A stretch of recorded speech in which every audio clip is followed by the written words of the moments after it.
Ecclésiaste, chapitre 12, à partir du verset 3. Ecclésiaste chapitre 12, verset 3.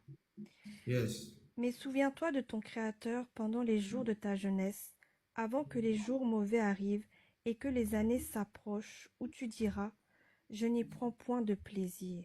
Allons doucement. À partir du verset 4, l'Ecclésiaste va commencer à nous décrire avec beaucoup d'images comment est-ce que la mort physique se passe. Les différentes étapes en fait qui arrivent à quelqu'un pour que cette personne en fait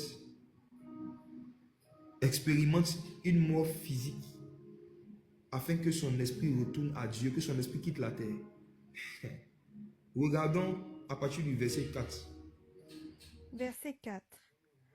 Avant que s'obscurcissent le soleil et la lumière, la lune et les étoiles, et que les nuages reviennent après la pluie, Verset 5. temps où les gardiens de la maison tremblent. Allons doucement, je vais expliquer élément par élément. Il est en train de parler de comment est-ce que quelqu'un qui est au soir de sa vie, quelqu'un qui est au soir de sa vie, c'est de là qu'est venue cette expression, être au soir de sa vie. Ça veut dire quelqu'un qui est en train de mourir, les expériences qu'il vit. Je vais laisser le verset 4 qui parle du soir de la vie, où il parle de la lune, des étoiles, il parle du soir de la vie. Mais regardez le verset 5, de façon imagée, de façon poétique, il parle des gardiens de la maison qui tremblent. Les gardiens de la maison dont il parle des pieds.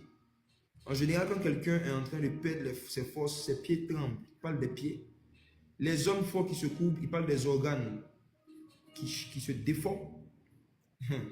Il dit celles qui moulent s'arrêtent parce qu'elles sont diminuées et ceux qui regardent par les fenêtres sont obscurcis. Il est en train de parler des membres, des yeux surtout. Il est en train de parler de la faiblesse corporelle, la faiblesse des bras, des dents. Il parle en fait de la faiblesse de tout le corps humain. Je ne vais pas prendre image par image, mais il est en train de parler de la faiblesse de tout le corps humain. Et on va gagner du temps. On va revenir, on va aller directement à partir du verset 8. Verset 8. Avant que le cordon d'argent se détache, que le vase d'or se brise, que le seau se rompe sur la source, et que la roue se casse sur la citerne. En fait, il est en train d'expliquer et d'utiliser des termes très spirituels pour décrire ce qui se passe quand quelqu'un est en train de mourir. Je ne vais pas expliquer tout. Je ne vais pas expliquer tout. Mais je vais expliquer juste le cordon d'argent qui se détache.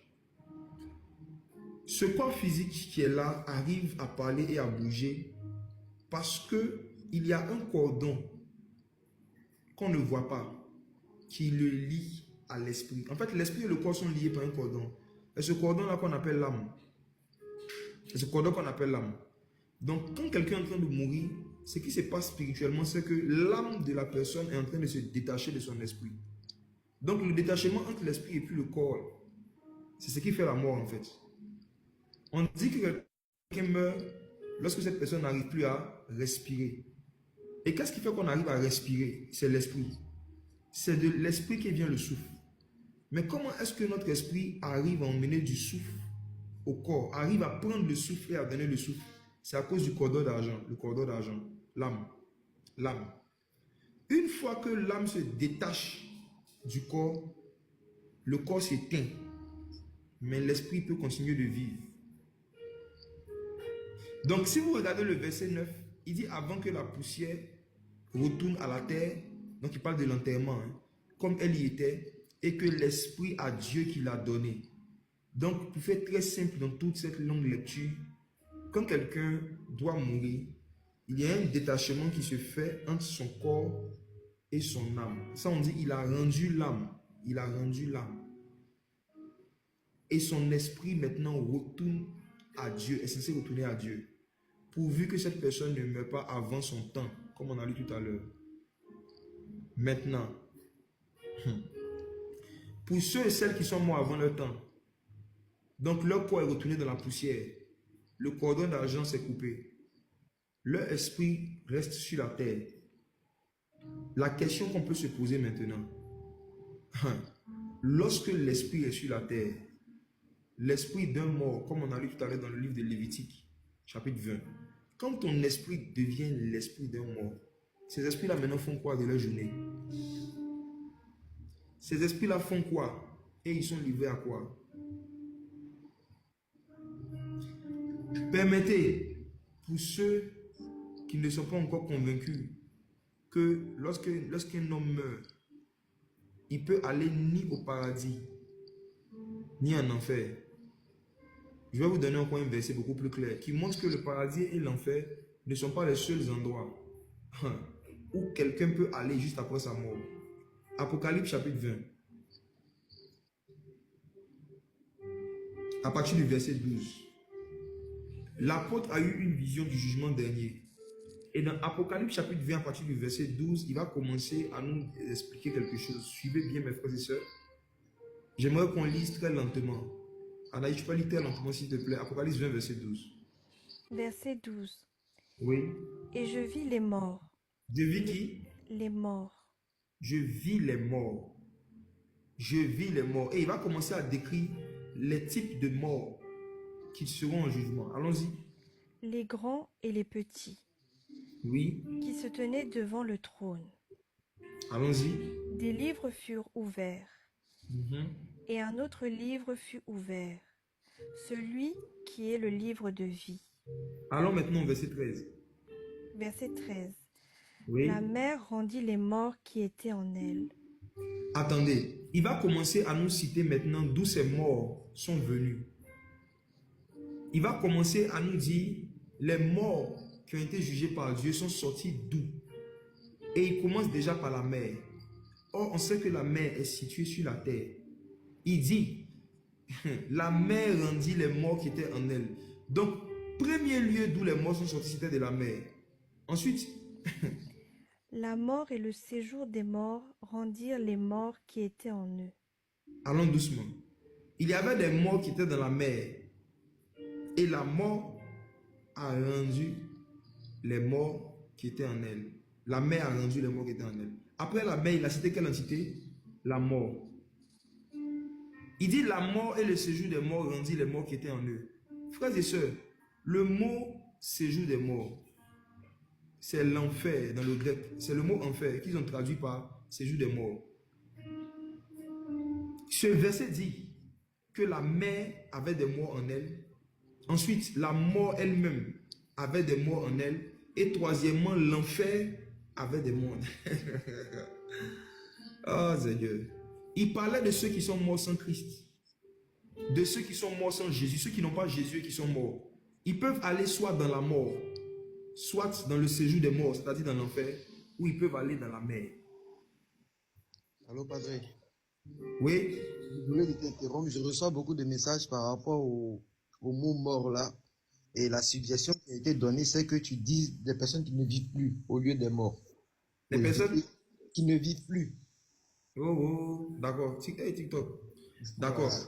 Voilà. Okay. D'accord, j'ai compris. Donc, dans Apocalypse chapitre 20, verset 12, Jean dit qu'il a vu les gens qui ne vivent plus. Et que ces gens qui ne vivent plus, il y a 3 endroits où ils sont stockés. Et de tout ce dont on parle ici, je précise, je parle des gens qui sont partis sans Christ. Ok.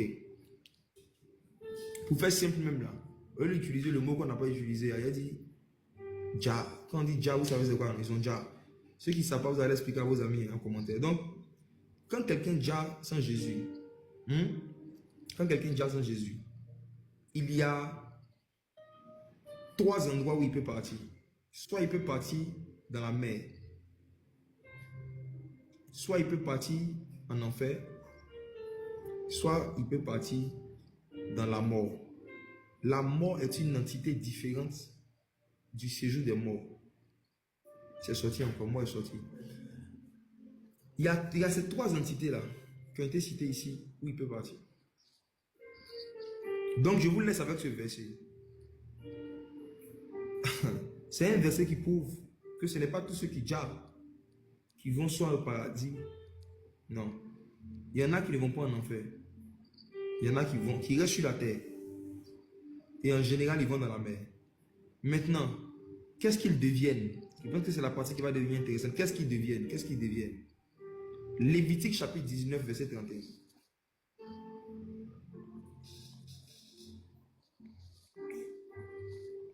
Lévitique chapitre 19, verset 31. Yes. Ne vous tournez point vers ceux qui évoquent les esprits, ni vers les devins. Ne les recherchez point, de peur de vous souiller avec eux. Je suis l'Éternel, votre Dieu. Ne vous tournez point vers qui? Ceux qui évoquent les esprits. Ok. Il y a une catégorie d'occultistes qui se sont spécialisés dans le fait de rentrer en contact avec les esprits des gens qui ont déjà et des revenants. Il y a une catégorie d'occultistes qui existait depuis le temps de Moïse dont la spécialité était de communiquer avec les revenants, était de rentrer en contact avec eux. Et leur spécialité était de créer des religions, où les vivants peuvent avoir des relations ou adresser des paroles aux revenants. C'est-à-dire à ces gens qui ont déjà mais qui n'ont pas véritablement déjà. Il y avait une catégorie d'occultistes comme ça. Et lorsque nous allons avancer, vous allez voir que ça continue jusqu'à aujourd'hui. Mais aujourd'hui, ça continue sous une forme très choco, très jolie à voir. Comprenez quelque chose. Toute personne qui vous encourage à parler à quelqu'un qui a déjà, qui n'est plus sur la terre, vous apprend l'occultisme. Toute personne qui vous encourage à adresser des personnes, à adresser la parole, à adresser des prières à des personnes qui physiquement ne sont pas sur la terre, cette personne vous apprend à communier avec des revenants. Et beaucoup parmi vous, vous communiquez avec des revenants, vous communiez avec les revenants mais sans le savoir. Un revenant est tout être humain qui est mort, mais qui entretient une relation avec un vivant, d'une manière ou d'une autre. Un revenant. Nous allons lire une histoire dans la Bible, dans 1 Samuel chapitre 28.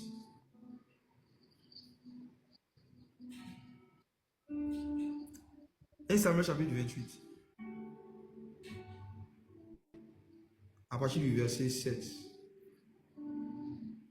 1 Samuel 28, à partir du verset 7. Et Saül dit à ses serviteurs, « Cherchez-moi une femme qui évoque les djinns, et j'irai la consulter. » Ses serviteurs lui dirent, « Voici, à Endor, il y a une femme qui évoque les djinns. » Attendons doucement. Regardez quelque chose. Le roi Saül, qui au début avait l'onction de Dieu, il a commencé à chercher une femme qui évoque, qui appelle les revenants.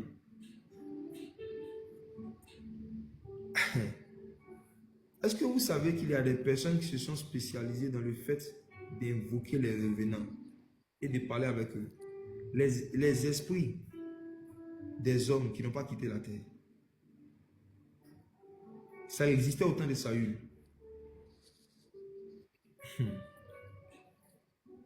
Verset 8.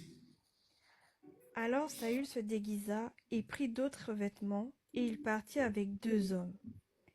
Ils arrivèrent de nuit chez la femme. Saül lui dit, « Prédis-moi l'avenir en évoquant un djinn, et fais-moi monter celui que je te dirai. » On s'arrête là. Prédis-moi l'avenir. Prophétise-moi, mais en utilisant l'esprit de quelqu'un qui a déjà.